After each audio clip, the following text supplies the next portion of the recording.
Hello and welcome to the Live with Impact show. Today we are talking about why we need friends. Hi there, I'm Angela Brown, and today I'm with the esteemed, wise, wonderful Sage Omuugn, who's the author of the book, The Insights and Wisdom of Omuugn. And today we are talking about the topic of friendship. And I'm going to ask if you haven't already picked up a copy of the book, go ahead and turn to the section on friendship where you can follow along and you can get your questions answered. And if you're joining us in real time, feel free to jump in and add your questions in here to the notes. We will answer as many of them as we can. But today, I'm really excited about this topic because friendship is one of those elements that helps your health, your mental clarity, your well-being, and your overall social well-being. And so it's included in this book to help us become the best version of ourselves. So please help me welcome Omuugn as we discuss friendship. How are you today? I'm good. How are you? I'm very good, thank you. I'm excited about today's conversation. Yeah, it's really important. Friends are important. And you either have friends or you don't, I guess. And if you do, why, it's a real blessing. So we'll kind of look into that today a little bit.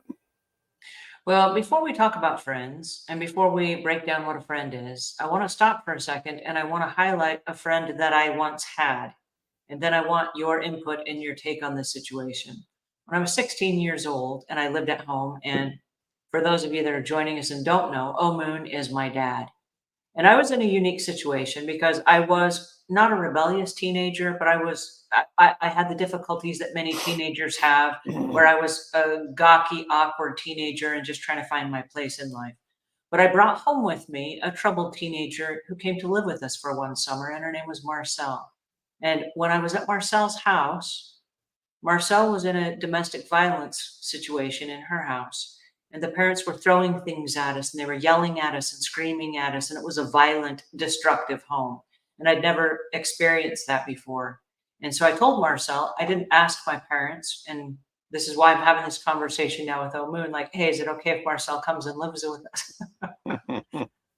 I did not ask at the time, but I knew that if she came to my house was a safe house. And I knew that if she could come to my house, people would not throw things at her and they would not scream and yell and cuss at her and what have you.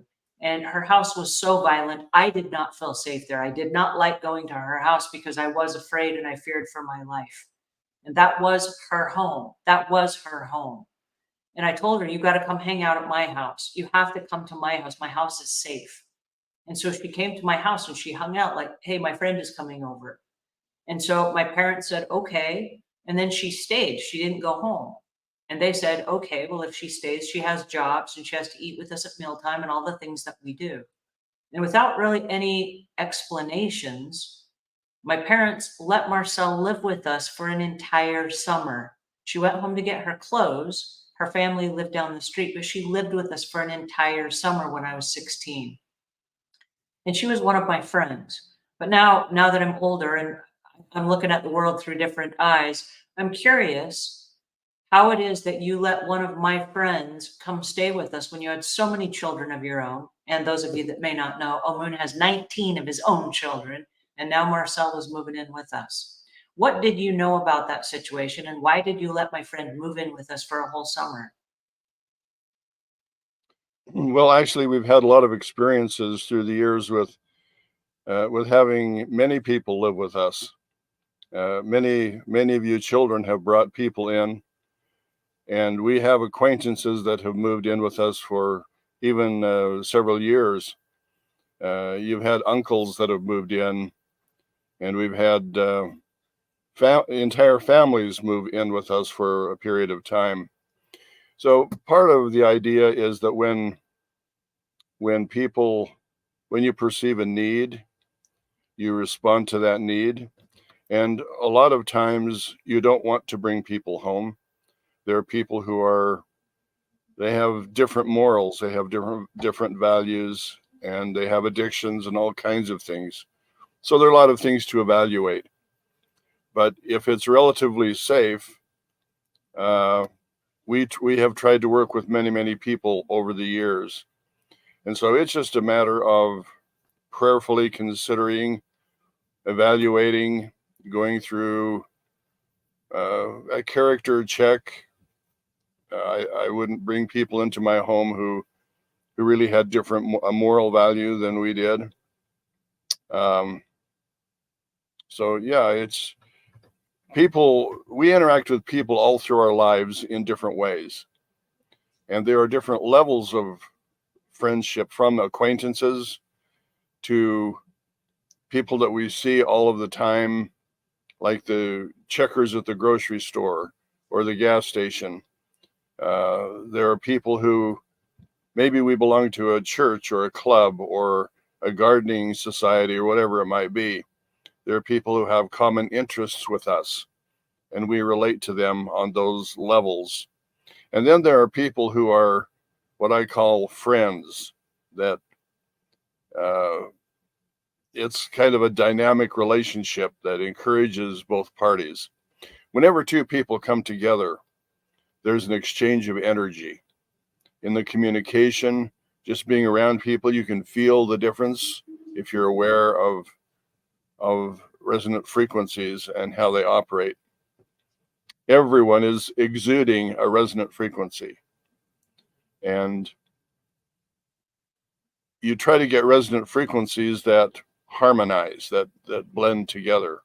Then you have a relatively good relationship. Some families, like Marcel's, it's a toxic relationship.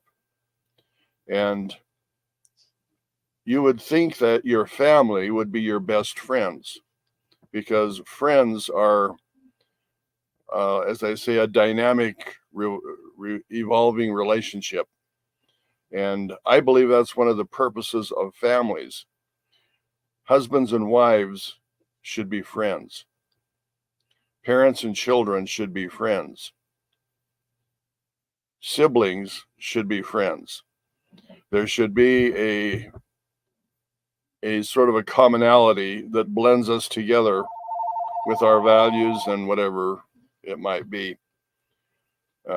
Political views, religious views, on and on. So we have to evaluate those things, but we're going to interact with people all of our lives, and we have to determine what kind of a level this is. Is it if you have a happy attitude, you're going to interact with people on the street.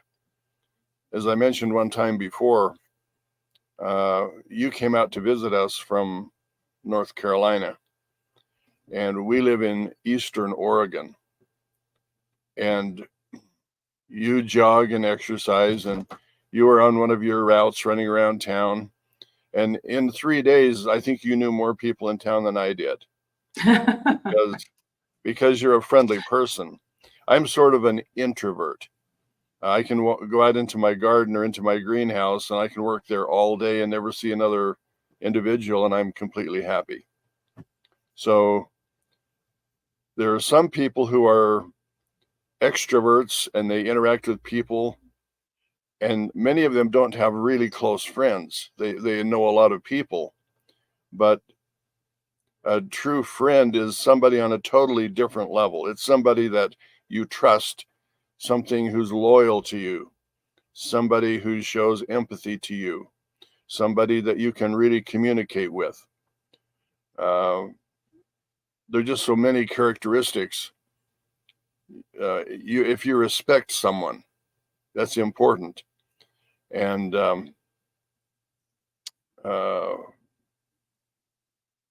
let's go back for a second, if you don't mind. When you were talking about parents should be friends with their kids, and siblings should be friends with their siblings, and spouses should be friends with their spouses. I'm in the process of moving right now, and my husband, who has always been my best friend, has not been my best friend during the move. It's been so stressful, and it seems that there's a power struggle between what I want to happen, or what you would say, what I prefer, and what he would prefer. And I find myself saying, in situations where there will be, for example, a can of gray paint, and it will say gray paint on it. And he will say, "This is antique white." And I will say, "No, it says it's gray paint." "No, it's antique white." Now I have a choice in that moment. I'm pretty sure that it's gray paint because it says gray on the top of it, but he says it's antique white. I can fuss with him all I want, but I don't win any prizes for doing that. It doesn't bring me any closer. And so instead of arguing, which is I think that's the moment. The moment that we're in is to argue because if I'm going to be right, yeah, that is gray paint. And if he's going to be right, it's whatever he says it is. But it's not worth fighting over. It's not worth bickering over. No one wins in the end. And who cares? It's gray or it's white or whatever you want to call it. You can call it anything you want, and it doesn't really matter. We're not going to be painting anything right now. So just the name of this paint, and I'm just bringing up something silly here. But for me, I have to just stop and say, what's happening in this moment? What's happening in this moment is my best friend is wanting to pick a fight with me. And this is just a fussy, stupid, not necessary moment that's happening between us. What I prefer is that we're good friends in this moment, and that is not what has arrived in front of me. And I find myself, and this happens like all day, every day during the move, which is a couple months now. But I just say to myself, okay, okay. And as soon as I say okay, then he knows that I've given up. Like there's no more bickering. We're not going to have this conversation. It's just okay. You want to call it antique white? That's okay. All right. And then he stops and he's like, "Is that it?" Like, that's it. Yeah, that's it. But I find myself, I would rather preserve the friendship than be right. Tell me about at what point of a friendship you have to give in so that the friendship stays intact. Because right now I'm really struggling with where that fine line is. Well, in our home, we have a system, just 1 to 10. If something comes up, I have to decide whether it's somewhere between 1 and 10. For the other person, it might be a 10, and for me, maybe it's a 1. Hmm. If it's a 1, I'm not going to put up any resistance at all. For example, if a question comes up, well, one came up the other day. My daughter, who prepares the meals and who does a lot in the kitchen, wanted a particular rollout shelf. There was a 6-inch space between the wall and the refrigerator, Mm. and she wanted a storage shelf built back in there. Really, really important to her. And to me, I don't work in the kitchen as nearly as much, so it's a 1 on my list. So it was important to her. So now we have a shelf that rolls in and out, and she really, really enjoys it. So we try to break everything down into values like that. Why would you fight a war over something that you don't really care about? Like you Mm. say, if paint is gray or white, what difference does it make? What difference does it make? Mhm. So you have to pick and choose your battles. Some things, when it comes down to moral questions or sometimes political questions, there are things that go on in our communities, laws that are being passed that affect everyone. Sometimes we have to stand up and fight a battle that we really believe in. And sometimes people just like to argue and make noise. Some people they enjoy drama. Yeah. And so if it's just peaceful and the environment is just soft and soothing and loving, they will actually try to find a way to create drama so that they will maybe have something to do. I don't know. But I know that in our situation, it's mostly peaceful. There's no drama on purpose, and it's designed that way. Our home is a safe place. And I think because we've uprooted our home and we're between two homes, the safe place has been dumped upside down on its head. And I think maybe that has unraveled the peacefulness of our home. And so therefore I'm looking at this as a situation where he's grasping at straws, trying to find that balance again, try to gain control over things that seem like they're out of control.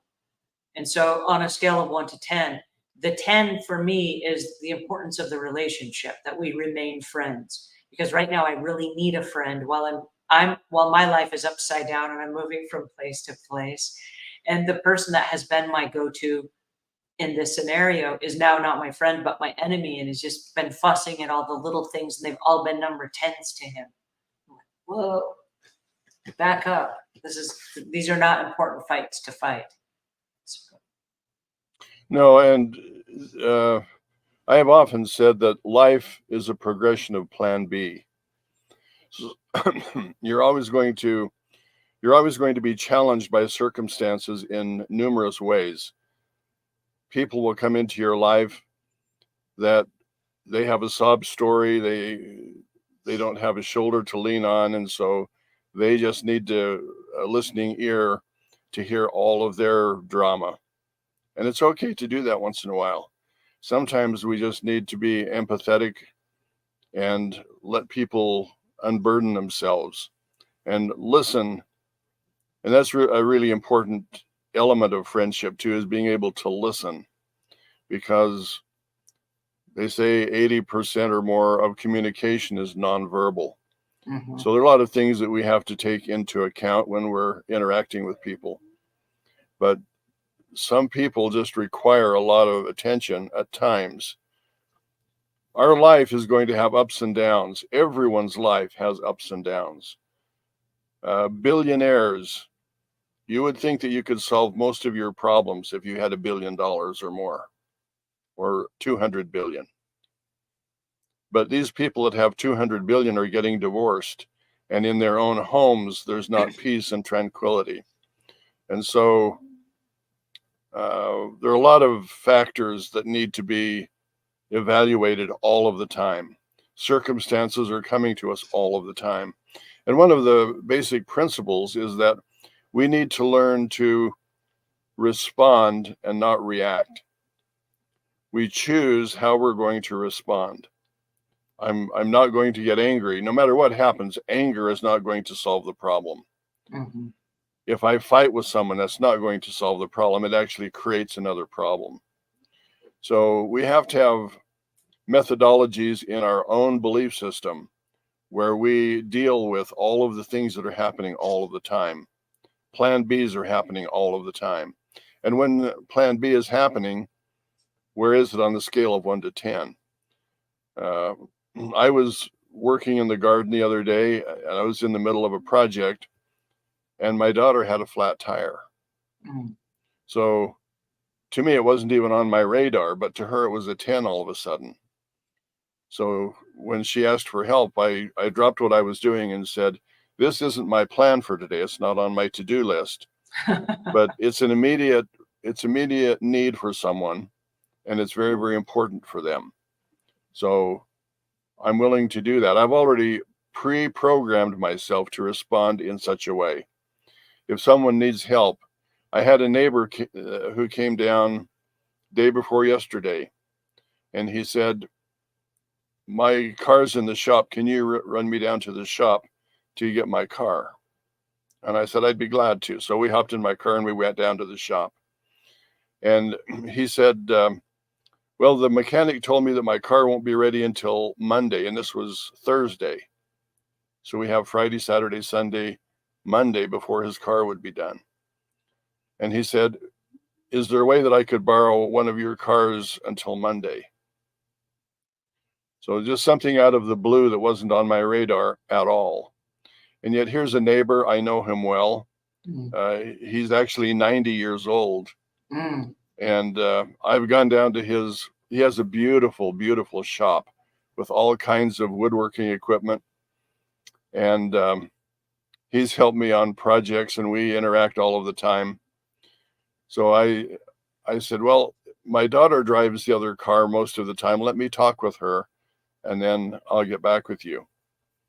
So I took him home and talked to my daughter, and she said, yeah, that will be fine for Monday. We'll work around that. So things like that happen all of the time. And it's not unsettling or anything, because I know that circumstances are going to intervene in my life, in my schedules. Things are going to happen, and I'm going to react proactively for that. I'm not going to get upset. I have neighbors that I would not loan my car to. You have to know people. I would not loan my car to a stranger unless I really perceived in the spirit that that was the right thing to do. So there are a lot of different factors. Every one of us has our own belief system, and we have a way to evaluate events and a way to evaluate circumstances as they arrive. For example, some people are frightened of spiders, and I have a lot of spiders that live in my greenhouse. And the spiders actually help me keep all of the little creepy crawly bugs off of my plants.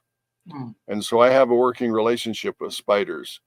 You stay in the greenhouse and eat these little bugs that I don't want in my garden, and I will leave you alone. You're welcome to be here. But if you come into my house, into my living space, I'll squash you flatter than a pancake. Well, and I think having an awareness of the friendship and having an awareness of the type of relationship that you have is really important. I know that as I approach day by day, I run into a lot of people, and there are people to me that are passing through my life, and there are people that are stopping for a time, and there are people that are here to stay. And I have to evaluate each of those types of people. And I don't know, is this a person that's here to stay? Sometimes I think they're passing through and then they stop and they stay and they're here 10, 20 years later. I don't know. But for me, there are people that are just passing through. This morning, I pulled up to the new apartment where I'm living, and there's a woman out walking her dog. And I waved to her as a friendly gesture. Now, she's not my friend. I don't know her name. But my guess is because she lives in the same apartment complex that I live in, and because she has a dog and she's in the same building that I'm in, our paths are probably going to cross again. And I didn't have time today to stop and say, "Hi, I'm Angela, and welcome, welcome to the neighborhood," or "I'm new here," or any of those things. But I try to be friendly in that one moment. We're just passing through in this one moment. Our days are like ships passing in the night. And she's maybe going to go to work, and I'm doing my thing, and who knows what happens. But if I see her again, if I wave to her every time I see her, when I do have the chance to actually have a conversation, it will be one of pleasantry, like, "Oh, hey, we've already been friendly to each other." Instead of her saying, "Well, why are you always, coming in so fast in the neighborhood," or whatever.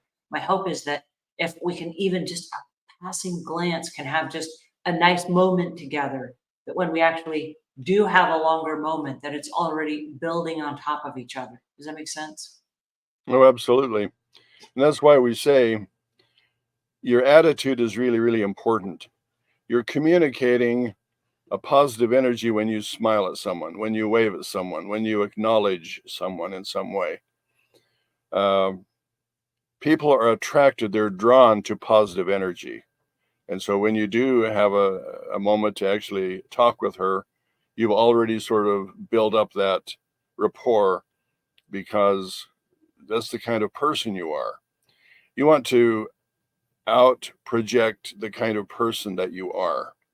And you want to make sure that that's the kind of person that you want to be, that is the best version of yourself. You don't want to be around a grump. You don't want to be around someone who's negative, who I have a neighbor. He's not a close neighbor. He's actually the father of my neighbor, and he lives a little ways away. But he was down at my neighbor's place, spraying some weeds and working out in the street. So I walked out and introduced myself and hi, and we chatted. And in 20 minutes, I had a whole list of all of his ailments and all of his operations. And I knew the medications that he was on and all kinds of all kinds of information that I was not seeking. But sometimes they don't have someone to interact with that way, to share information with, to appreciate the situation that they're in. And so we have to just be sort of aware of the needs of people.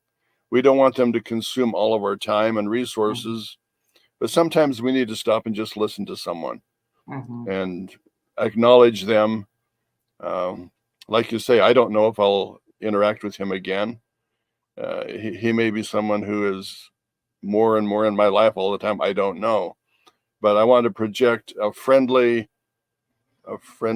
interaction with him. I do As you have, bring that up though, in the apartment complex that we're living in, and it's a small apartment complex, there are 8 families that live in the building that I'm in. It's just a 2-story building, and there are 8 families. Directly next door to us on the other side of the lady with the dog, there's a man named Kirk. And Kirk was moving in stuff the other day from his car. And in a perfect world, I would say, "Oh, hi, Kirk. Welcome to the neighborhood. Do you need help moving stuff in?" And I'm in the exact same situation he's in because I met him because I was moving stuff in from my car to my house because I'm moving in. And so, like you said, it would be really nice to help him because he's new to the neighborhood. And yet I didn't have time. So I don't want to be unfriendly. And I had to make a judgment call. Do I stop moving in and doing what I'm doing and create a plan B so that I can help my neighbor? And a part of me is like, I should help him. I see he needs help. And then the other part of it is, I'm new. Maybe someone can come help me. So what I did was I just said, "Hey, it looks like we're twins. It looks like we're both moving in at the same time." He said, "I know." And I said, "I'm Angela." He said, "I'm Kurt." And I said, "Well, let's agree that as soon as we both get settled in our homes, that we sit down and we have a real chat and we'll grab a cup of tea or ice cream or whatever it is." And he said, "It sounds like a plan." And I said, "By the way, my husband is living here with me. His name is Pat." He said, "My wife is living here with me. Her name is Jill." I said, "Jill and Kurt." And he said, "Pat and Angela." And I said, "Okay, cool. It's a deal." So we were friendly to each other. We both acknowledged the elephant in the room. He can't help me. I can't help him. But we're both in the same situation. So we're kind of like in the same boat. And we agree that one day we're going to be friendly to each other. As the days pass, and I've seen him 2 or 3 times, I still don't have time to help him. My situation hasn't changed. And I haven't created a plan B to help him yet. But every time I go out now, there's a bigger smile and a bigger wave. And it's like, "Kurt, how you doing?" He's like, "I'm good. How are you? Still moving?" "Yeah, still moving." "Okay, great. Let's have a great day and good luck with the move." "Good luck to you as well." So we've been friendly in an exchange, and yet I haven't let him consume all my time yet. Does that make sense? sure. It's friendship with boundaries. But even in a situation like that, you need to be sort of aware of what's going on. For example, if he has something really heavy that 2 people need to lift, Mhm. maybe you need to stop doing what you're doing and help him move that particular thing. You can't move all of his things in and go off of your project, but sometimes maybe you're moving something really heavy and Kurt could come over and help you move that one thing in. So nothing is Well, set in stone.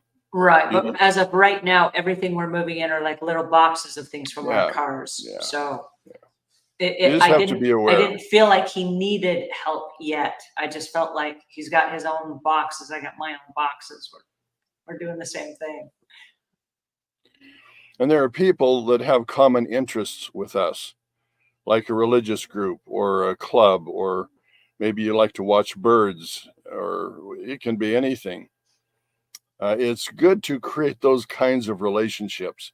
Everybody needs sort of a support system, and there are different levels of support. Sometimes your support is just acknowledgement. Someone that has common interests with you and you're involved in the same types of things. Maybe you're in photography or whatever it might be. It's good to know people. I know you have acquaintances at the gym where you work out. You're not really close knit with those people, but you interact with them sometimes on a daily basis. It's good to find people who have common interests with you, that you can actually dig a little deeper into the friendship, into the relationship, because we can learn something from everyone. Mhm.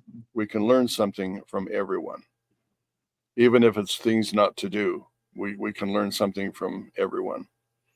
And so we need to be aware, and you're more aware of that than I am because, like I say, I'm more of an introvert, and I have to sort of push myself, stretch myself to move out of my comfort zone. You're going to have most of your friendships outside of your comfort zone if And I they're think that's new. important. I think that's important to hang a nail on, where it's going to be uncomfortable to meet new people. It's going to be uncomfortable to share part of your own story and to be vulnerable in exchange for them being vulnerable to you.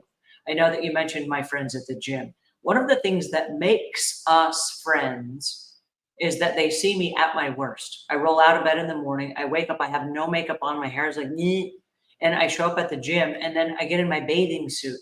And so your bathing suit, I think, is probably, other than being buck naked, is being the most vulnerable you can possibly be in front of perfect strangers. And now you're going to go out and you're going to waddle out to the swimming pool, and they're going to see all your cellulite and everything. And then you're still going to be friends. And I figure if they can see me with no makeup and woofy hair and my cellulite and all the things and still be my friends, those are my real friends. Those are my people.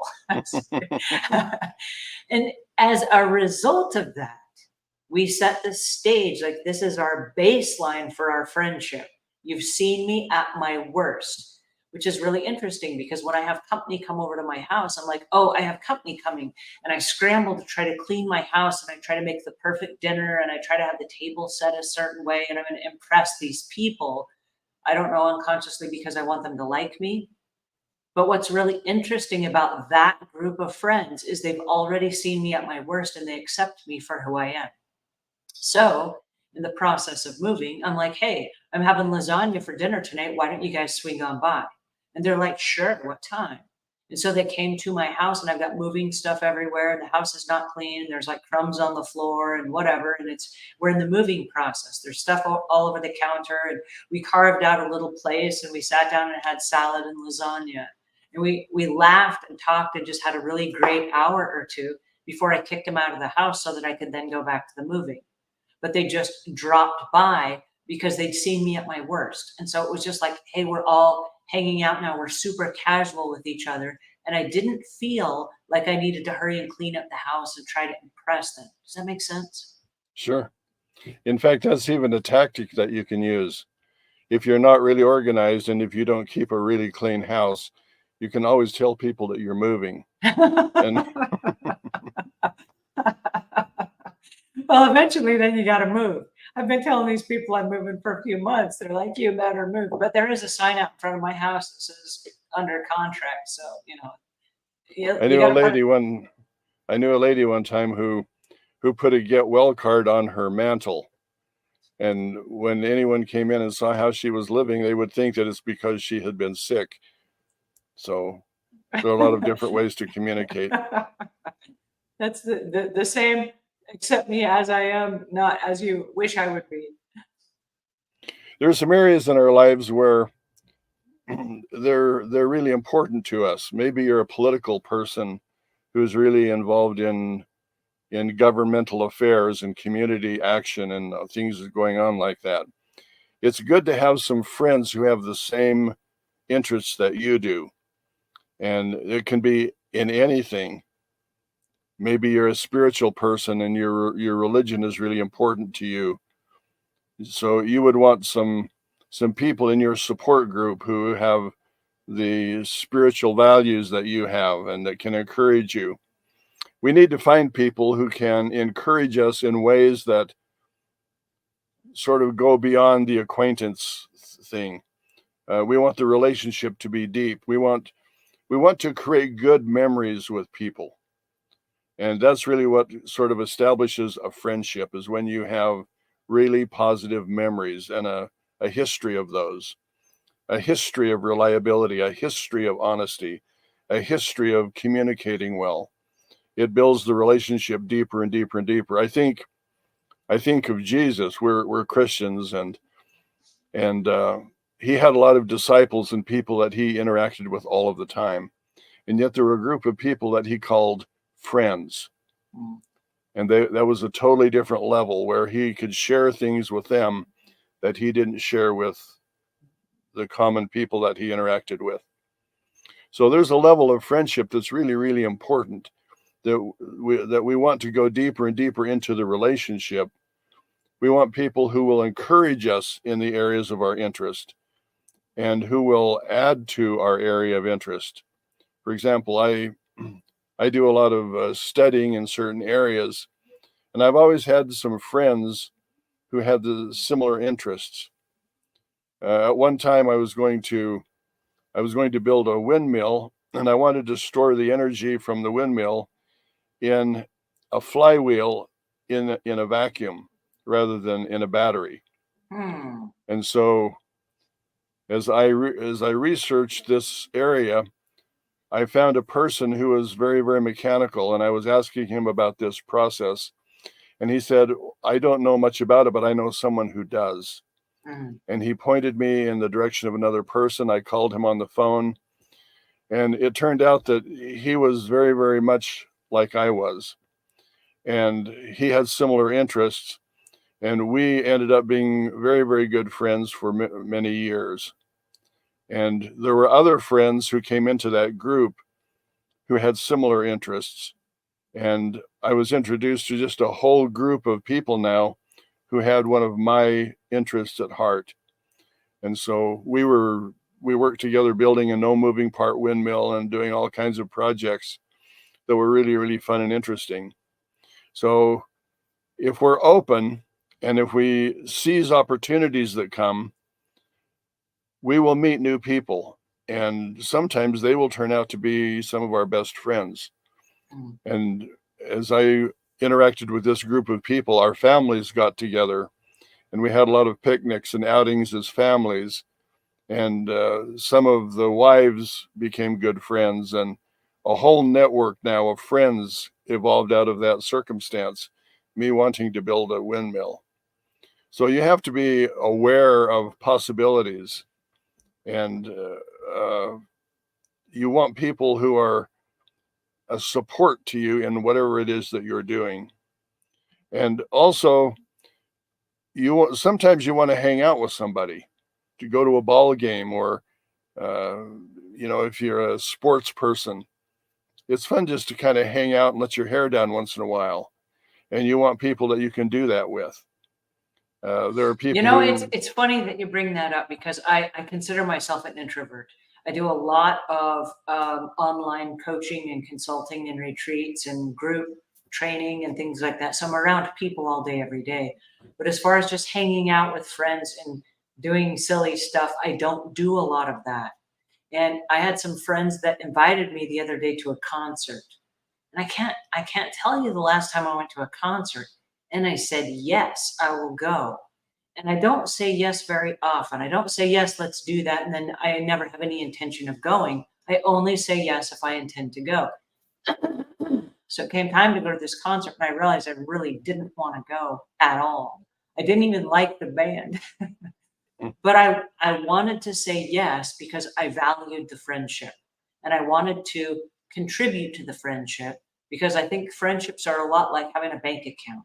You have to make deposits before you can make withdrawals, and I felt like I hadn't contributed or participated much in the friendship, and so I said, "Yes, I'll go to this concert with you," knowing that it was gonna take up a whole evening of my time, and it was gonna be expensive, but it was an investment into the friendship. And so I went and I had a good time. And I still didn't like the music very much, and the band was okay. But what was important to me is that we met at a parking lot, that we drove all the way to the concert together, that we visited, that we interacted while we were there, that we laughed about things while the concert was setting up and getting started. And we listened to the music and we were clapping and having a good time. When the concert was over, it took us an hour to get out of the parking lot. We were all really bleary eyed and tired by the time we got home, but we created this amazing memory together that we went to this concert. And I think friendships are when you say you're sharing parts of your life with someone else. I think it's really important that you make those contributions. You can't have ongoing friendships if you never participate in them. yeah, and I think you bring up a really, really good point. And that is, a real meaningful friendship requires quality time and sacrifice. You have to sacrifice your evening that you could have done something else to be with that particular person. And we need to be willing to do that for a friendship. A friendship, like you say, is an investment. And there are many, many people, it's worth your time to invest in them. There are a lot of people who give seminars and who teach classes on things, very, very knowledgeable people. And we had a circumstance here in the last recent years where the question was, do you want to be vaccinated or not to be vaccinated? And there was kind of a division that took place among people. There were people who felt very, very strongly one way, and people who felt very, very strongly another way. And so it's important in those kinds of situations to maybe get together with people and begin to do research. And instead of jumping to conclusions or being pressured into doing something that you don't want to do, try to get some better information to work with. Do research, study together, spend some time delving into issues that are really, really meaningful to you. It draws you together in the friendship, and you have kind of a support system built, and you have people that you can rely on and who you learn to trust, and knowing that people don't just react and jump at situations, but they actually put some thought into the decisions that they make. I think it's really important to do that. And sometimes you build a friendship up over time and you'll have an argument over something. And some people are willing to let the friendship go over an argument. It's kind of like when we talked in the beginning, 1 to 10, is this worth fighting for, or is this something that you're going to let go? If you have created a friendship and you've invested quality time over the years, you have many memorable experiences together, don't be hasty to get rid of the friendship. And don't let an argument or a disagreement or a different point of view destroy the relationship. As you mentioned, the relationship is really the important thing. And the circumstances are going to come and go all of your life. So I'm glad that you brought that up because we live in a social media era where a lot of people's friendships are based on social media. And if somebody says something like you brought up political or religious or vaccinations or what have you, I know that during the pandemic, there were a lot of Facebook issues where people are like face mask or no face mask, vaccination or no vaccination, and then politics and religion and whatever. And it was just boom, boom, boom. I'm going to block and delete you. And then they would block and delete you. They would cut off the friendship because somebody believed differently than they did. And I think it goes back to that concept, by your fruits you shall know them. And I think that's really important because based on how you live, there's a lot that you can tell about a person by how they live. And if they are a spiritual person, they can't hide that. It just comes through everything that they do in their life as a manifestation of the spirituality that they exude from them and that they welcome into their lives. It's a part of who they are. And people that are honest, you brought up a series of values, people that are loving and compassionate and kind and caring and honest and reliable. Those are things that keep coming up again and again and again. And if you are aware, and you've talked before about mindfulness, if you are aware of people and you watch them be reliable and trustworthy and honest and kind and compassionate, their fruits tell you who these people are. They don't need to come and say, are you in my camp? Or are you in another camp? And if you're not in my camp, I'm going to block and delete you. By their fruits you shall know them, you know? Yeah, and you bring up a good point too, in that in the day and age that we live in, it's becoming more and more technologically based all of the time. Mm. And so a lot of our friends, I have friends on the internet that I've never met in person. And yet we're actually pretty good friends, and we share a lot of ideas and concepts together in areas of common interest. And we're working on projects together, and we've actually never met in person. Mm-hmm. So we can actually develop friendships with people that we've never really interacted with personally. I know that I was sort of interested in learning a foreign language one time, and I found a book on the internet that sort of approached it in a novel way, and I was intrigued with this book. And so in the process of buying the book on the internet, I interacted directly with the author. Mm-hmm. And we actually spent some time talking about the book and the concepts. And he was really a knowledgeable person. And it was really an experience being able to talk with him one-on-one and getting some of his ideas. But the internet opens up all kinds of possibilities for developing different kinds of friendships in all different kinds of areas. And there I are a want to lot of, stop for 1 second and say that what that person did to you, you're doing to us right now. You are the author of the Insights and Wisdom of Omuugn, not just one, but actually 2 books, and it's 2 volumes that we have brought together so that we can share these Saturday morning conversations. And so I just wanted to highlight the fact that we are speaking to you, and because of the internet, you have spent your time giving us wisdom. And so right now we are interacting with the author of those books. So thank you very much. I appreciate that. well, I've never really viewed myself as that kind of a person, so thank you. I was really out of my comfort zone writing the books and becoming an author. Uh, I do have some experience raising a big family, bringing a lot of people into our homes over the years and having all kinds of experiences. I do have some mileage on me, and a lot of water has gone under the bridge. So, and I'm willing to share some of that. So, yeah, friends can come from any place. And like I say, you can learn something from everyone. You just have to be open-minded and non-critical. And you need to learn how to think and to evaluate rather than going to assumptions and judgment.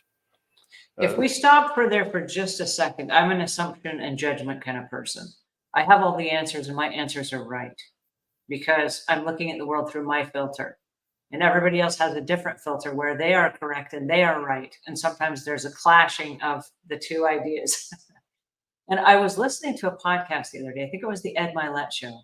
And he said somebody on the show, a guest or somebody he was interviewing, somebody said, when you are in a conversation with someone else and you are unsure of your assumption, ask the question, do you want to be helped? It's the 3 H's. Do you want to be helped? Do you want to be heard? Or do you want to be hugged? And if you ask that question, if you are unsure, sometimes you'll find that you're actually wrong. You thought they wanted to be helped when all they wanted was to be heard. And so, in this fussy moment with my husband, I've been asking him, do you want to be helped? Do you want to be heard? Or do you want to be hugged? And so many times I cannot tell you. He'll stop fussing and he'll say, actually, I just want to be hugged. And I'm like, let's hug it out then. And I've tried this on other people. Do you want to be heard or do you want to be helped or do you want to be hugged? And they're like, I want to be heard. Well, that's great that you told me that because I was just about to help you. I was going to jump in and volunteer a bunch of time that I don't have. I was going to create a plan B and I was going to find a solution for this problem. And you just want to like yak it out. Let me just sit here and let you yak it out, and that will save me so much time. Absolutely. Uh, Assumptions are really tricky. We live by assumptions because we really don't have all of the information about anything. Mhm. At some point in our research, at some point in our interaction with others, at some point in the relationship, we're going to have to make an assumption. Mhm.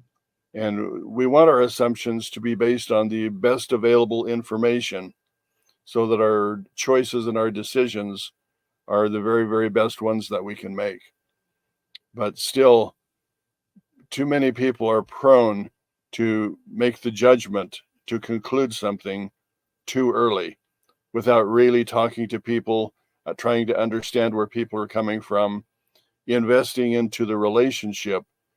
Some people would rather be right than to have a wonderful relationship with someone. Mhm. And yeah, it's just an insight that sometimes it's sort of like you don't mature at the same rate physically, emotionally, spiritually, and mentally.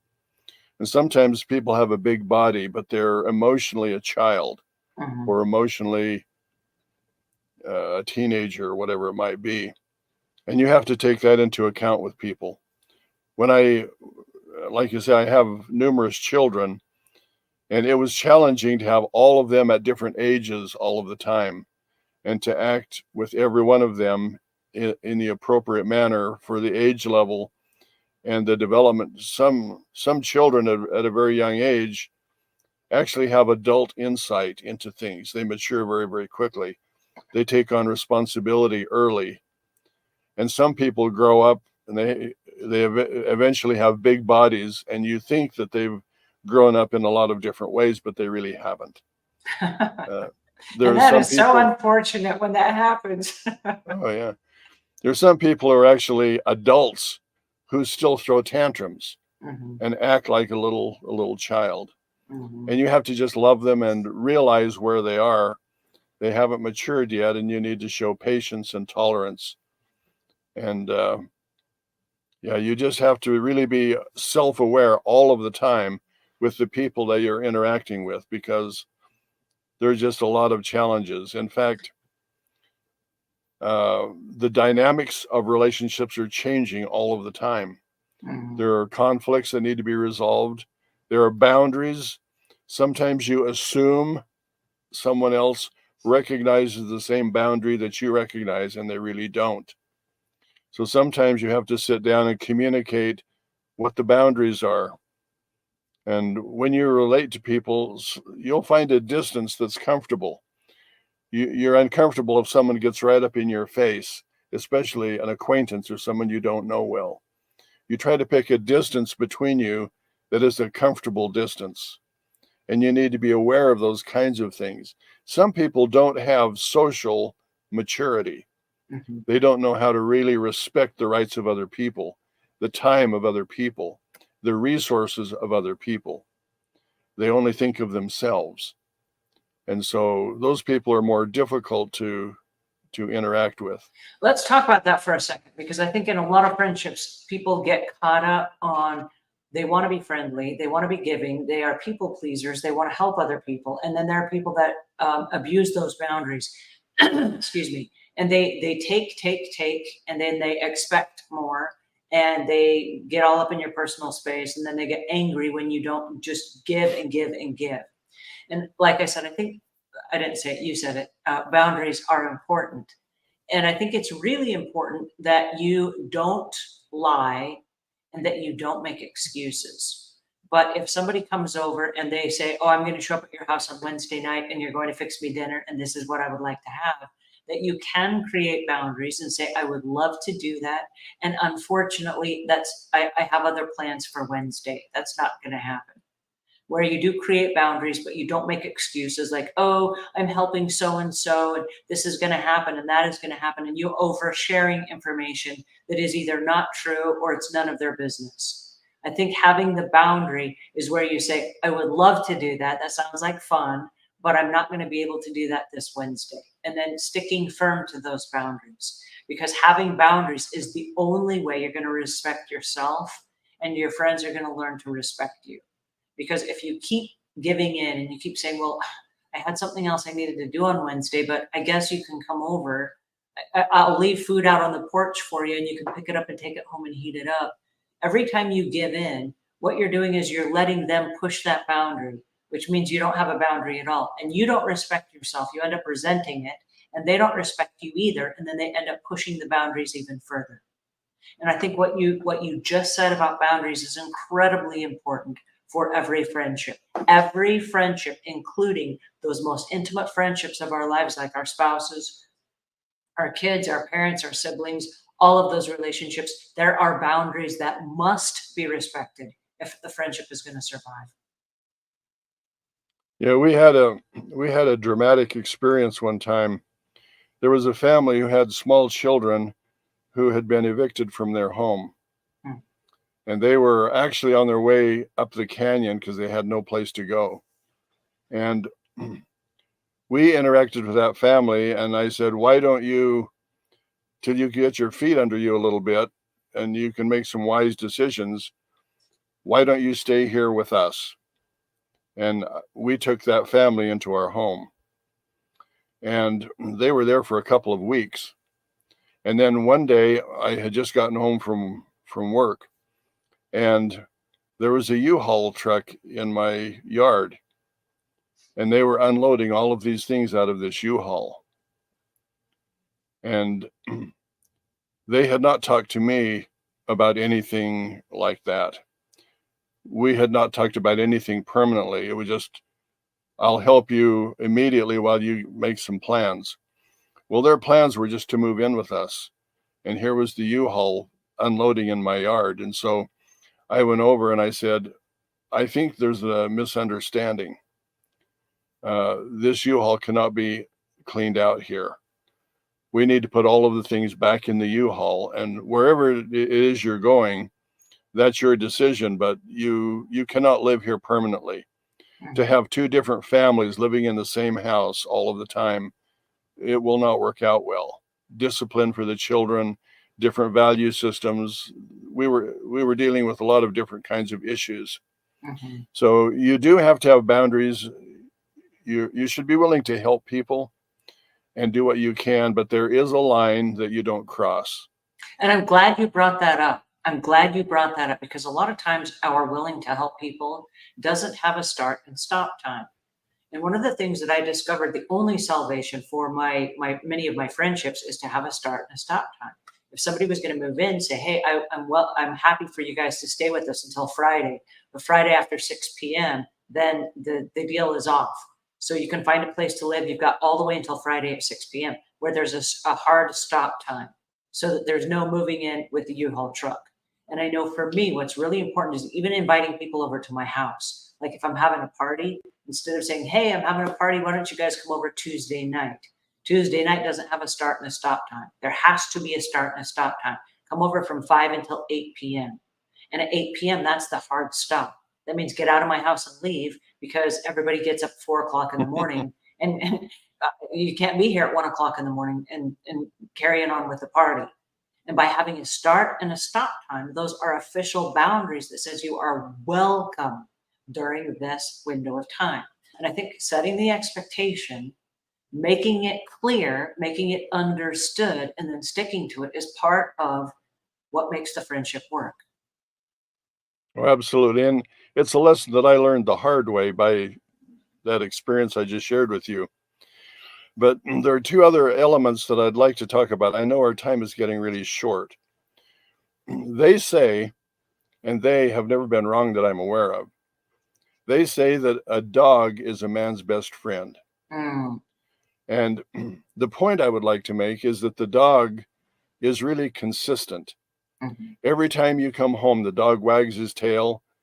He's excited to see you. He jumps on you, wants to lick your face. You can count on him all of the time. And that's sort of how a friendship is, a meaningful, deep friendship. There are people you can just count on all of the time. It's sort of like having a really, really good dog that is friendly. And the other point that I would like to make is we need to decide to be better friends. There are some people that I know, I don't think you could ask for a better friend. I mean, they just seem to have all of the pieces put together in their puzzle. But for most of us, like as I look at my own life, there are areas, there are ways in which I could be a better friend. I could reach out to people more. I could be more friendly with people at the supermarket or people that I run into. There are things that I can do to change my behavior, my way of doing things that would make me a better friend to people. And so I think we all need to look into our own lives, look into our relationships, husbands, wives, parents, children, children to children. How can I be a better friend? How can I interact with these people in a way that will be beneficial to them and to me? How can I create this relationship that would be a dynamic, productive relationship? That's really what a friend is. And our husband or wife can be our best friend. Our parents and children, they can be our best friends. We want to be the best friends for our children. We want to be the best examples for them. So there are things that we can do to make us more consistent, more encouraging, learning how to listen effectively, how to respond effectively, drawing boundaries. Those are essential qualities to being a good friend. And so I just hope that we can all be better friends than we are. And as we wrap today up, what one piece of advice would you give us, or what call to action would you give us to do this week so that we can, in fact, be better friends? Reach out to someone that who you consider to be a friend that you haven't interacted with for a while. Send them a letter, a thank you note, interact with them on the internet, send them an email or contact them. Reach out to people that you don't normally reach out to. A lot of us have extended family. We have aunts and uncles and cousins and all kinds of people who should be our friends. And sometimes we ignore those people. Mm. So reach out to someone that you haven't reached out to for a long time and show a different side of your friendship. Be a friend to those people. I have found one thing that helps on that before we wrap that up is when you contact somebody you haven't contacted in a while, let them know it's not an MLM and I'm not selling anything. I'm just reaching out because I haven't heard from you in a while and I just wanted to let you know that I care. I cannot tell you, just using that one line, people will call you right back and say, "Oh my goodness, we haven't talked in a while." And it lets the guard down because they know that you're not just hitting them up for an MLM or something. Good advice. You guys, this has been so much fun. Thank you so much for joining us, and we will meet again soon on the Insights and Wisdom of Omuugn. If you haven't already, pick up your copy. And thank you, Omuugn, for joining us today when we talk about friendship. This has been very enlightening, and I really appreciate your time today.